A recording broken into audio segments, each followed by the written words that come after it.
Workers' compensation for hotels and motels can be challenging.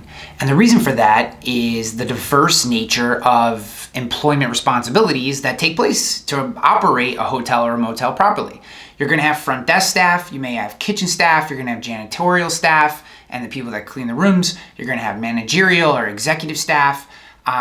You may have landscaping staff if you don't do third-party landscaping services. So you want to make sure that you have all the proper class codes. And if you are using third-party contractors for different services like maintenance contracts, as the aforementioned landscaping, if you have a pool and you have someone coming in to do pool maintenance and cleaning, or any of the other functions that it takes to properly run your business, your hotel or motel, then you need to be managing their certificates of insurance. And in particular, you need to make sure these subcontractors or third-party outsourced services have workers' compensation in place themselves. Because if they don't, then what you pay to them can be, it doesn't mean it will be, but it can be applied to your compensation policy, because someone always needs to be covered by workers' comp. So it's going to roll up.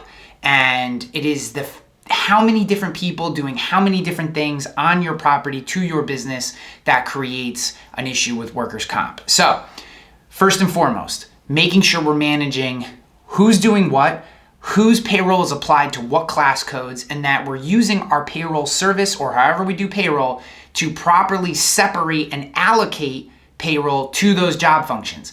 That sounds like a lot. It's not as difficult as it may sound right now, but ultimately it is incredibly important, because if you have someone who does some work behind a desk, maybe 50% of their time, and then 50% of the time they're cleaning rooms, and you say you pay them $50,000. So in a perfect, if this done right, $25,000 of their salary is applied to the time they spend behind the desk, and $25,000 of their $50,000 payroll is applied to their time cleaning.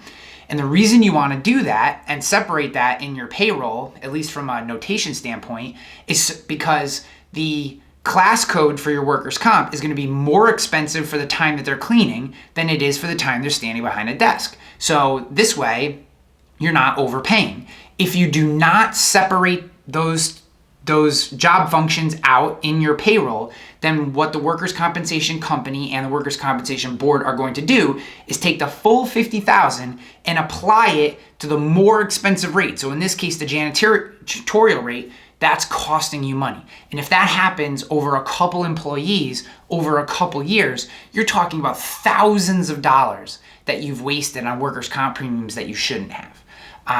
That's a big issue with hotels and motels. The second thing you should think about is just your overall safety program. This may go without saying, but it's one of the things that we do here at Rogue Risk is help our clients administer safety, injury management programs. We have virtual learning to help them walk through different safety procedures, including sexual harassment training and all that kind of stuff that you can do, which helps keep your workplace safe. A safe workplace, a workplace with less injuries, keeps your workers' compensation premium down, keeps your morale, overall energy, efficiency, and effectiveness of your business up. Injured employees is not something you want. I mean, that is kind of an obvious statement, but at the same time, it's something that often gets backburnered. We don't do the extra safety class. We don't send someone into the office to watch a 30-minute safety video on where to properly place anti-slip tracks or whatever.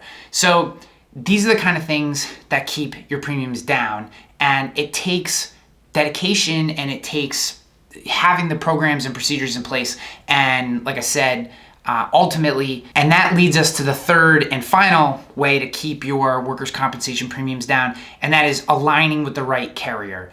So many hotel and motel owners that I come across have just taken their workers' comp and attached it to whoever does their general liability and property insurance. And in some regard, that makes things a little easier because you're only paying one company premiums, but you could be drastically overpaying for your workers' comp if you do that. It doesn't mean you are, but you could be, because there are carriers like Employers, like Pi, like AmTrust, and a few others that are workers' compensation specialist companies, and oftentimes they have much more competitive rates if you will place their business with them. So what happens is an agent could be lazy and just put everything together because it seems easy, and ultimately that's costing you money. We don't do that here at Rogue. We're always going to do what we think is going to get you the right coverage at the most competitive rate and help you put the programs and procedures in place to keep those rates low. If this is the kind of relationship you want with your insurance professional, give us a call. 518-960-6600. You can visit us at roguerisk.com. You can email us, gorogue@roguerisk.com, or I'm sure there's a link or a form somewhere around this video that will allow you to contact us. Either way, we look forward to working with you.